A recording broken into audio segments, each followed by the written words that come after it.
Merci. D'abord, je vais remercier les organisatrices pour leur invitation et pour l'organisation de ce colloque. Donc, moi, je suis chargée, et il y aura pas mal de liens avec ce qui vient d'être dit par Nicole, d'étudier des salariés en tant qu'acteurs des engagements éthiques de l'entreprise. Donc, je ne viens pas de très loin, mais c'est vrai que c'était un peu compliqué ce matin. Alors, les remarques préliminaires avant d'aborder le fond de la question, mais en fait, le fond va aussi dépendre de ces remarques. La première chose, c'est un peu ce que Nicole a commencé à esquisser. Quelles sont les fonctions d'entreprise et notamment, est-ce que l'entreprise peut être éthique? Alors, comme mon directeur de thèse, qui est présent ici, au premier rang, m'a toujours appris qu'il fallait déterminer de quoi on parlait, donc j'ai tendance à toujours commencer un exposé, une présentation, un cours par des définitions. Alors quand j'ai éthique, je suis allée voir ce que ça voulait dire, et éthique vient du grec ethicus, du latin ethicus, du grec ethikos, qui signifie morale, donc qui concerne la morale.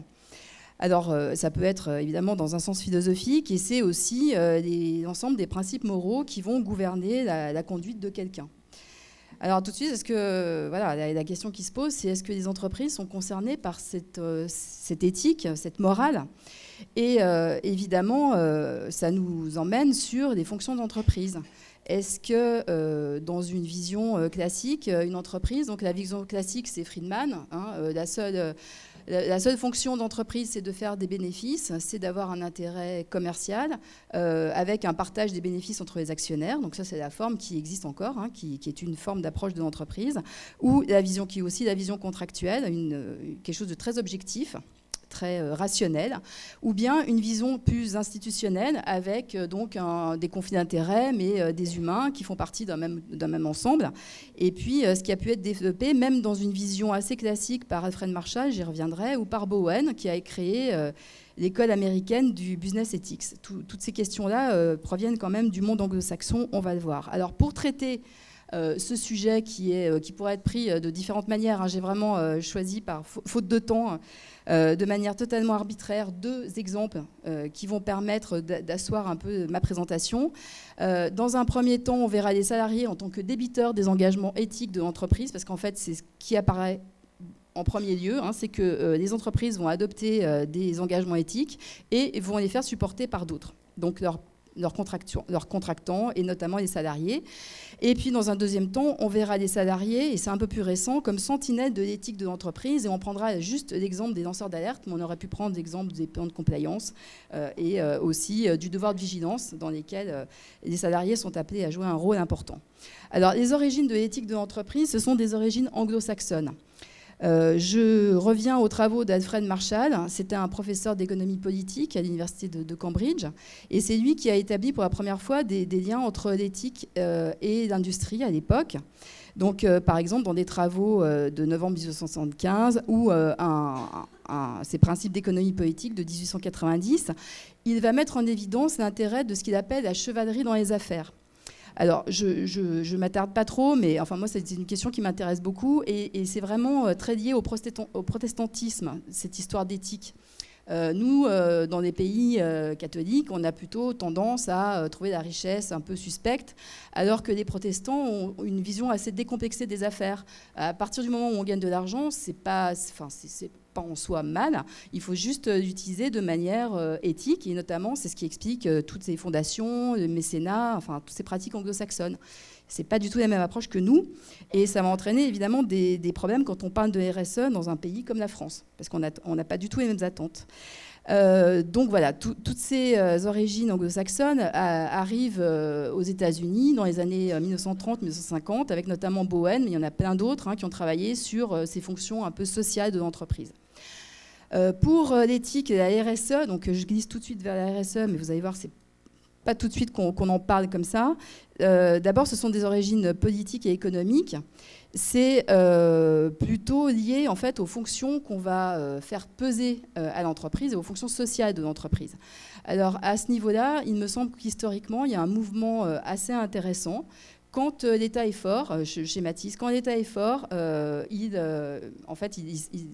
c'est lui qui va assumer le bien-être de sa population. Et puis quand l'État est plus faible, c'est aux entreprises, aux acteurs privés en fait, de le faire.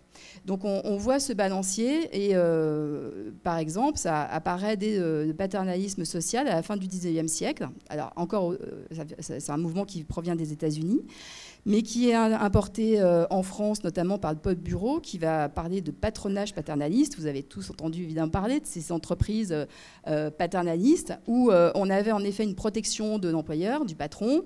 Vous voyez ces usines avec les maisons des ouvriers qui étaient juste à côté. Donc en fait, le patron, et là, il n'y avait pas du tout de distinction entre la sphère privée et la sphère professionnelle, puisque ça dépassait aussi sur la moralité des ouvriers qui étaient sous contrôle du patron. Alors, l'avantage, c'était qu'il y avait une protection, et le désavantage, l'inconvénient, c'est qu'il y avait une autorité qui était sans limite. Alors, ce paternalisme social, il va avoir vraiment beaucoup de succès au début du 19e siècle. Je passe, faute de temps, sur les travaux d'un économiste sociologue, Frédéric Leplay, qui a théorisé ce paternalisme social avec des travaux sur la famille souche qu'il faudrait en fait reproduire dans toutes les sphères de la société, et y compris dans les entreprises, enfin j'appelle entreprises par commodité.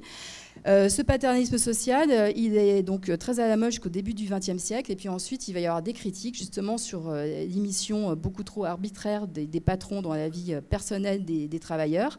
Et puis au début du XXe siècle, on a le relais du syndicalisme qui va assumer justement les revendications des ouvriers et la mise en place de l'État-providence après la Deuxième Guerre mondiale, qui va en fait assurer le bien-être social, et c'était la bonne époque, hein, on est tous d'accord, jusqu'aux années 80. Dans les années 80, mouvement de mondialisation, perte de pouvoir, de souveraineté des États, et du coup, on revient vers l'entreprise. Donc avant d'être responsable, avant la RSE, l'entreprise est citoyenne.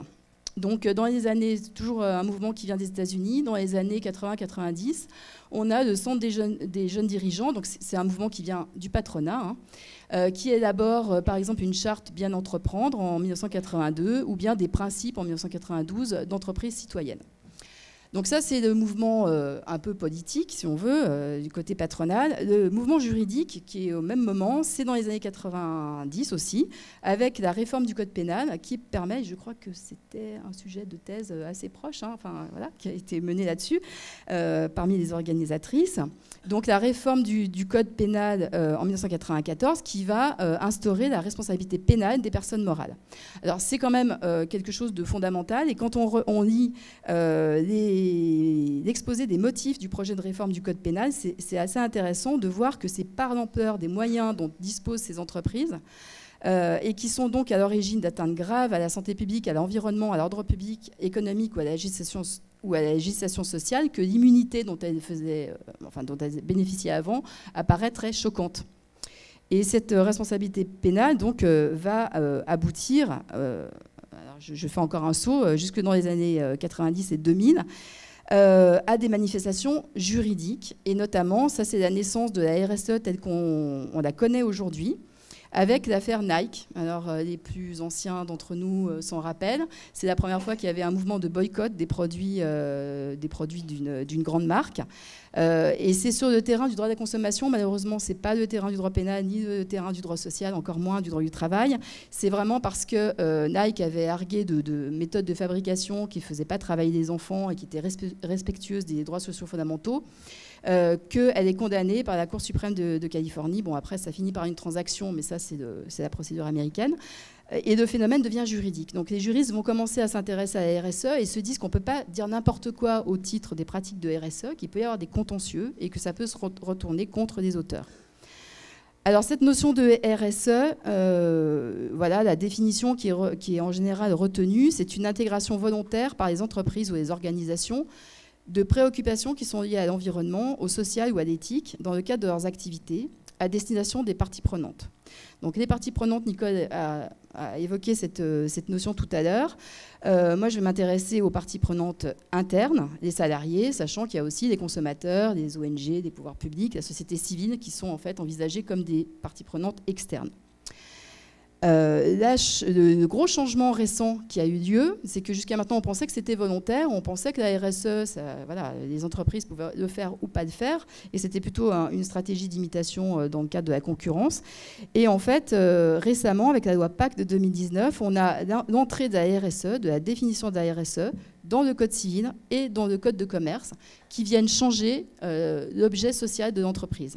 Donc maintenant, l'entreprise n'est pas seulement une société qui a un objet licite et qui doit agir dans l'intérêt commun des associés, elle doit aussi prendre en considération les enjeux, notamment sociaux et environnementaux, dans le cadre de son activité. Je ne développe pas plus. Depuis la loi Pacte, on a 3 niveaux d'engagement pour les entreprises. Donc le premier, celui que je viens de citer, de la modification de l'objet social, concerne toutes les entreprises. Le deuxième niveau, c'est la raison d'être. Honnêtement, là, on est carrément dans la personnification des personnes morales. La raison d'être, je ne sais pas ce que c'est. Hein. Et la troisième, c'est la société à mission. Donc c'est un peu plus clair parce qu'il y a une procédure et il y a un comité qui est chargé de voir comment la mission est appliquée. Et là, vous voyez que la société va pouvoir en fait se donner une mission qu'elle défend, une mission d'intérêt général. Alors j'ai beaucoup critiqué ce dispositif parce que là, on est dans une confusion des genres complète. Les sociétés ne sont pas là pour défendre l'intérêt général. Elles sont toujours, même si elles ont des pratiques parfois respectueuses et parfois éthiques, elles ne défendent pas l'intérêt général. Et là, c'est clairement la volonté de faire une confusion en fait, entre le pouvoir ce que doit faire un État et ce que font les entreprises. Alors, les salariés, en tant que débiteurs des engagements éthiques de l'entreprise, à travers l'exemple des codes de conduite, c'est mon premier développement. Ensuite, on verra les salariés comme plutôt lanceurs d'alerte, donc sentinelles de l'éthique de l'entreprise. Donc ça, c'est la première émission des engagements éthiques dans le cadre du Code du travail par le biais de contentieux. Alors, moi, quand j'ai commencé à travailler sur la RSE, on me disait de toute façon, la RSE, c'est pas du droit, ça n'a pas d'effet. Et en fait, la première chose que j'ai vue, c'est que si, ça avait des effets, tout simplement parce que quand un employeur va mobiliser des règles qu'il a créées, lui, contre un salarié, on est dans un cadre de relation de travail subordonnée. Le pouvoir normatif de l'employeur, vous savez tous ce que c'est. Et du coup, un acte qui, dans la vie courante, n'aurait pas d'effet, dans le cadre de la relation de travail, en a. Alors déjà, vous voyez comment sont rédigées les règles juridiques des codes, les règles des codes de conduite et dispositions. Vous voyez, par exemple, dans les deux exemples que je vous ai mis sur la diapositive, 2 codes de conduite où on voit clairement que la violation des règles peuvent entraîner sont considérés comme des manquements aux obligations contractuelles. Et donc, on sait que dans un cadre de relation de travail, ça peut entraîner une sanction disciplinaire. Et parfois, c'est bien indiqué que ça peut aller jusqu'à la rupture du contrat de travail. Alors, est-ce que c'est le lieu de mettre... est-ce que dans un code de conduite, on peut mettre ce genre de choses? Donc, dès 2008, l'administration du travail va adopter une circulaire qui essaye de mettre un petit peu d'ordre en fait, dans ces différents codes de conduite. Et en fait, elle va regarder le contenu et dire que soit on est dans l'énonciation de valeurs de l'entreprise, une sorte de socle commun ou un rappel des règles juridiques applicables. Et donc là, à la limite, c'est juste un instrument de communication, soit externe, soit interne.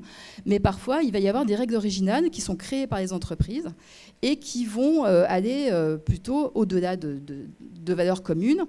Et à ce moment-là, si elles concernent le champ du règlement intérieur, elles sont considérées comme des dispositions qui devraient en fait, être réunies dans le règlement intérieur. Et si elles n'en ont pas été, si elles n'ont pas été élaborées selon la procédure habituelle d'adoption des règlements intérieurs, elles seront inopposables aux salariés.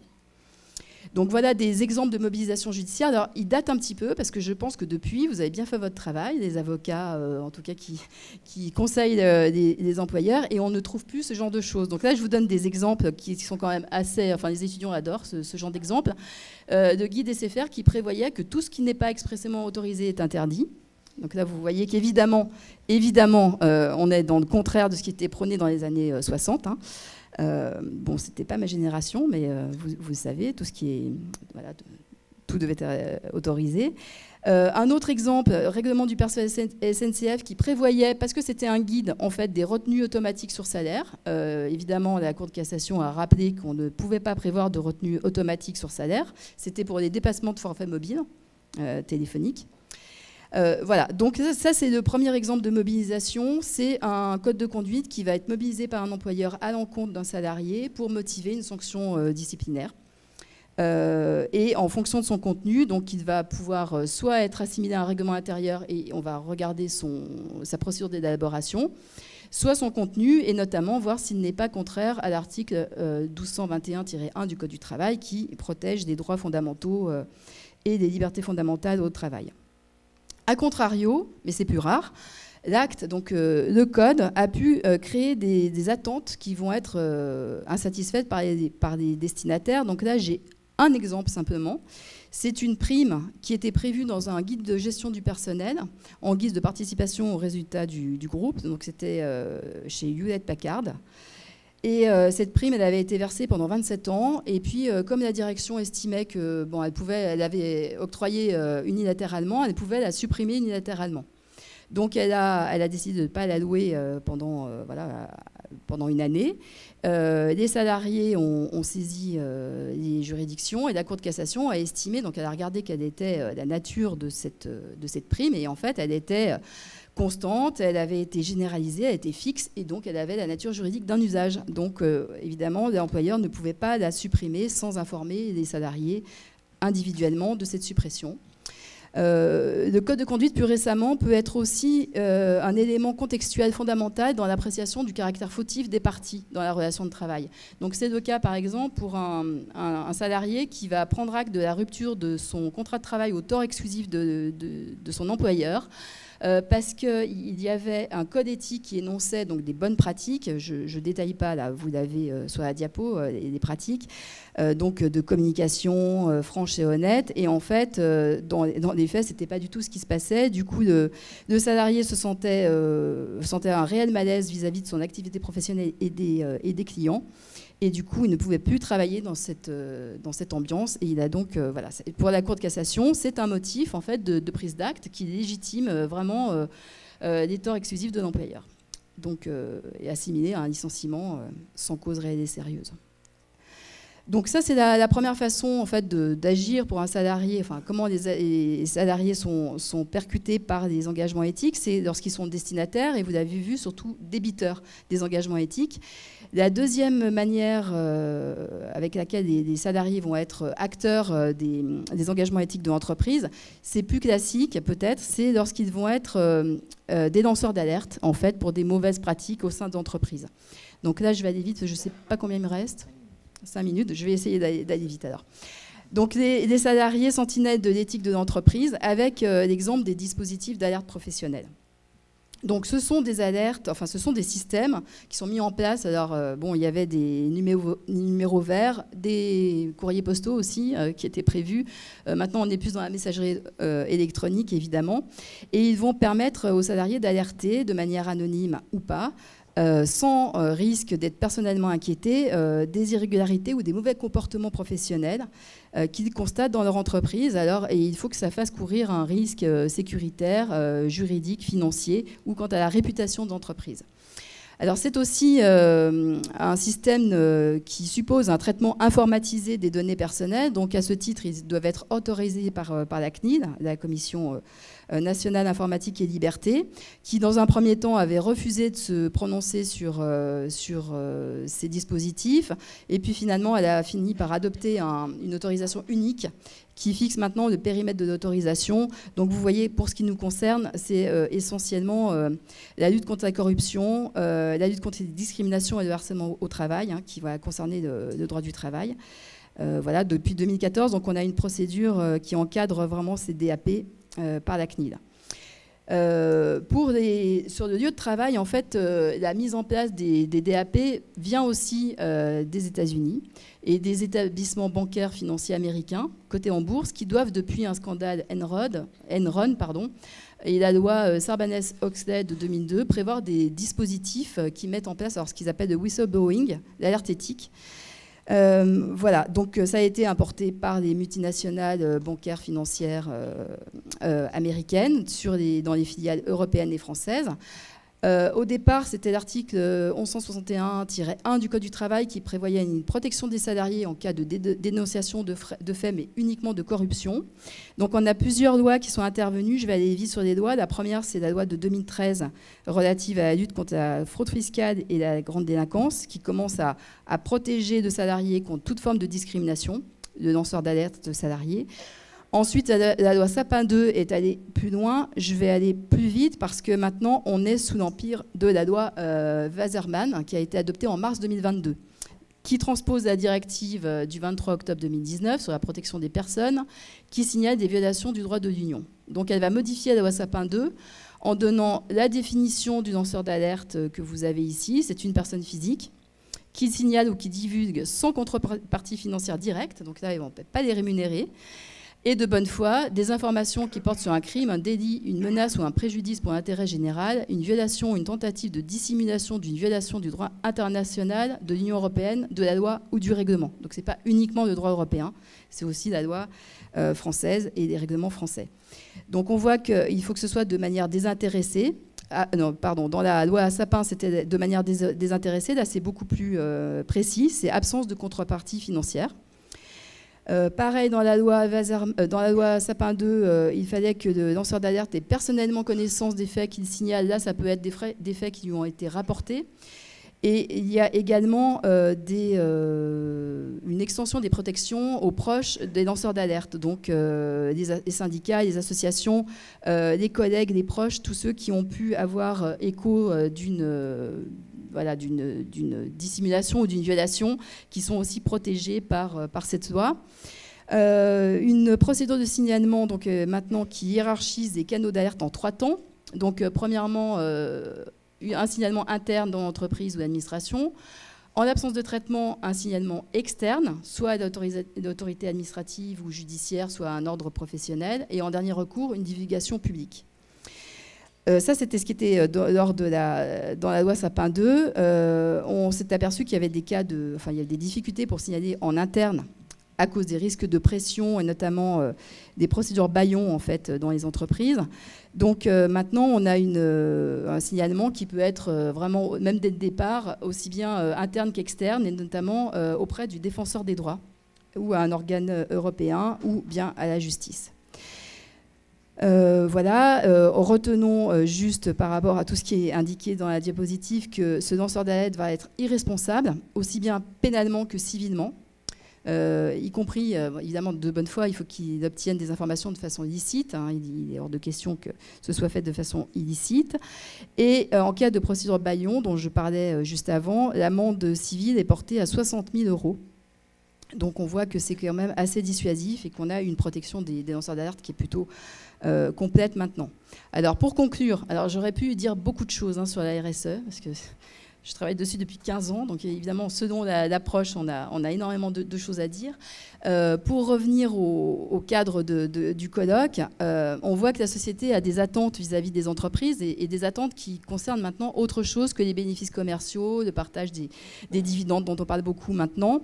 Et on demande une certaine éthique, un comportement moral aux entreprises. Et dans ce cadre-là, évidemment, les salariés vont être des destinataires privilégiés des instruments de RSE et des sentinelles de l'éthique. Donc nous l'avons vu à travers 2 exemples, celui des pratiques de RSE et plus spécifiquement des codes de conduite, même s'il y a d'autres choses à dire aussi, qui visent les salariés en tant que relais, mais plutôt en tant que débiteurs des engagements de l'entreprise, et puis des alertes éthiques qu'on vient de voir maintenant. Il y avait évidemment bien d'autres exemples, notamment la gouvernance des entreprises, tout ce qui concerne la participation des salariés, le contrôle des salariés par le biais de certains comités qui peuvent contrôler ce qui se passe et ce qui est fait par la direction. Et surtout, je voudrais finir en soulignant que les salariés sont les premières victimes d'un manque d'éthique des entreprises. Alors, évidemment, quand il s'agit de non-application du droit du travail, mais aussi lorsqu'il s'agit de violation des droits de l'homme. Et donc là, je parlerai, je n'ai pas le temps, mais des affaires Total. Il y en a au moins une quinzaine, Total, depuis les années 90, qui en fait est régulièrement poursuivi pour des violations des droits de l'homme très graves à l'étranger. Et maintenant, via le devoir de vigilance, les salariés peuvent aussi être protégés, en fait, même quand ils sont dans des pays du tiers-monde, où il n'y a pas forcément les mêmes droits que dans les pays européens et occidentaux.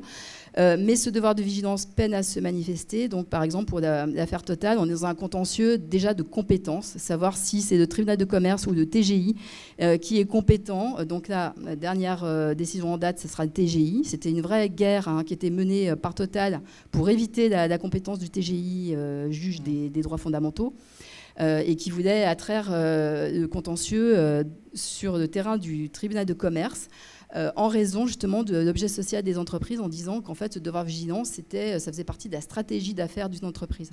Donc là, la première victoire qui a été remportée par les associations dans cette affaire, c'est d'avoir cette compétence du TGI. Voilà, je vous remercie.